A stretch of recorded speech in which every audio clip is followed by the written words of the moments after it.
Do we already have the solutions? Scientific consensus is that consensus is overturned 100% of the time. Everything you know is wrong. There is a very good reason why science succeeds more often than politics does. Unlike politics, it's not a consensus or a vote, it's actually method.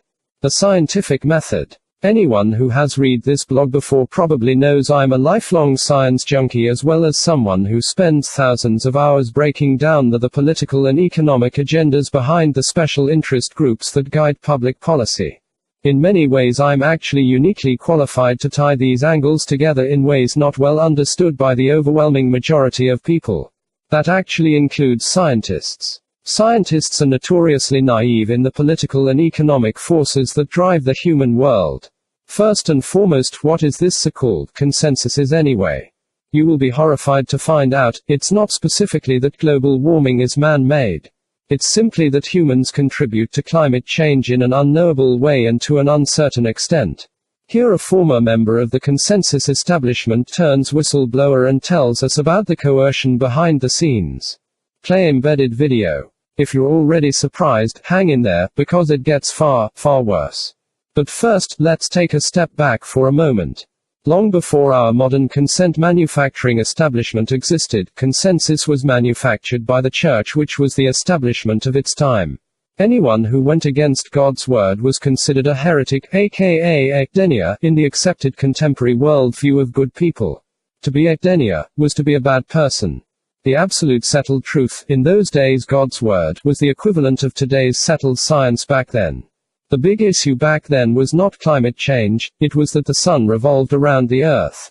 Galileo, and other questioning minds who chose to challenge the status quo were subject to public scorn and often even criminal charges. But we've come a long way, right? Actually no. Not a single thing in essence has changed, apart from the window dressing and the fact that we are not quite so draconian. Let me qualify my rationale briefly. Between the 50s and 70s there was an overwhelming leaning towards the view the Earth was cooling, that in itself was something approaching a consensus. Link. Settled science. Wrong again. Not even Newtonian gravity, biochemistry or precise disciplines such as quantum physics are settled science. The models are always revised or improved. No scientist worth his salt should ever use the term settled science. When they do, it obviously smacks of political speak.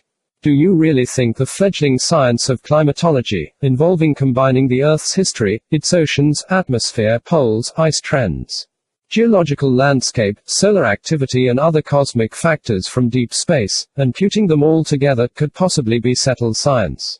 Give me a break. In the 70s we moved on and began making bold claims in a variety of well-meaning directions. Here is a link outlining a few of them at the time of the first Earth Day.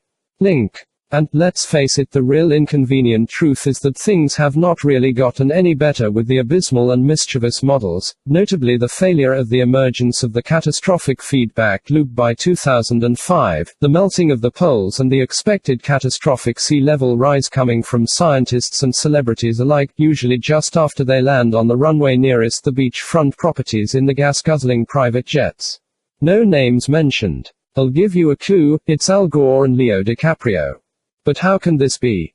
Isn't all of that big oil money famously behind all of the propaganda, and conversely isn't it government funding that lies behind good science, especially when spending our tax dollars? Since I happen to much spend my time attacking the big banks and big oil, because of the geopolitics of globalization, I can tell you for sure, no, that's not how it works.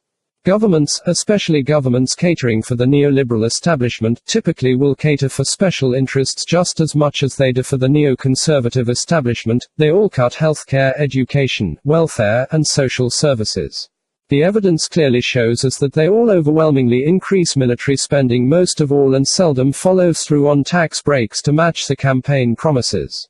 And no, they don't bail out the people who lose everything in an economic crisis, they instead bail out the very same big banks that cause them. Here is a link to the precise figures. The reality that mainstream media presents to us is very much different to the reality that the figures that matter speak to. Do not for one moment be so naive as to think that science can operate in a vacuum. Public science is no different to corporate science. Whomever funds the science controls the science. If you control the scientific matters surrounding public enterprise, then it's becoming increasingly clear that you can control the perception of a public who are increasingly impressed with science. You will be surprised to know, therefore, that 100% of the R&D grant funding on this issue, from government, for over 20 years has basically exclusively been to prove that global warming is man-made.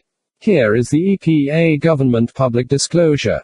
Link. Few know that NASA's best-kept secret is interplanetary climate change, the little-known fact that the planets are synchronized in the same pattern as our Earth, and you would surely immediately think that solar activity would do that. When all the planets in the solar system heat and cool at the same time, tossing out the sun as a factor, in my mind the only one, is pure stupidity. But this is what they are doing. That type of behavior cannot possibly be an oversight, it can only be deliberate chicanery. Embedded video. NASA ICC. The more interesting question is, why would they lie? Why indeed? This is where things start to get interesting. Why have the old money dynasties of Europe, and American oil barons, such as the Rockefeller clan, divested from oil? Is it social responsibility? That would be a first.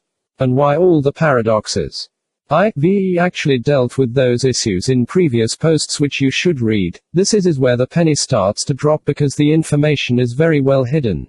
Link to post on the role of arch-globalists in spin-saturated emerging buzzword, sustainability.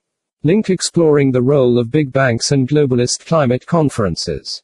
Link to the real role of big oil in the climate change arena. Penny starting to drop. But what about all those statistics you googled, and all the good folk over at MSM giving us all those damning figures on looming Armageddon? Well, by now you probably realize, those are not what they seem. Welcome to the rabbit hole, my friends. This is the story of lies, half-truths and misinformation, all in the era of the algorithm, and big data, which when put together, manufacture nothing more than consent. Link to embedded video on IPCC and NOAA climate data manipulation. Isn't this shocking? Don't you feel as if you've been played? And that collusion can produce suspicious-looking graphs like this graph showing temperature anomalies. Anomalies are not measurements, they are products. There is a broader game afoot though, here are steps to protect yourself. Link. Do not use Google for this topic. Google YEILDS 99% propaganda. Another lie is that this year is the hottest year in recorded history. What is global average temperature? And is every year always the new hottest on record? What's the real situation here? Let's go further down the rabbit hole, let's shatter cognitive dissonance and actually open our eyes for the first time. Let's take that red pill. Link to this year's temperature reality, click embedded video below. But don't fear, things are changing, just look at point number 2 on the website for Weather Action.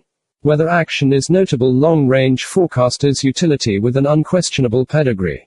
Link. Including this fantastic related interview below. Which brings us to that secret weapon I alluded to. The use of the word, sustainability. The clip below points it all out, along with the difference between United Nations Agenda 21 and Agenda 2030. Here are some assorted links that are starting to reflect a change in MSM thinking as the overwhelming evidence pours in. I think they are looking to cover themselves, because the writing is on the wall for the AGW hoax. Links of interest. Patrick Woods discusses what it all boils down to in the embedded video above. He goes into more detail discussing the United Nations Agenda 2030 plan with open-source investigative journalist James Corbett of the Corbett Report. End. Do we already have the solutions? Scientific consensus is that consensus is overturned 100% of the time. Everything you know is wrong. There is a very good reason why science succeeds more often than politics does. Unlike politics, it's not a consensus or a vote, it's actually method. The scientific method. Anyone who has read this blog before probably knows I'm a lifelong science junkie as well as someone who spends thousands of hours breaking down the political and economic agendas behind the special interest groups that guide public policy. In many ways I'm actually uniquely qualified to type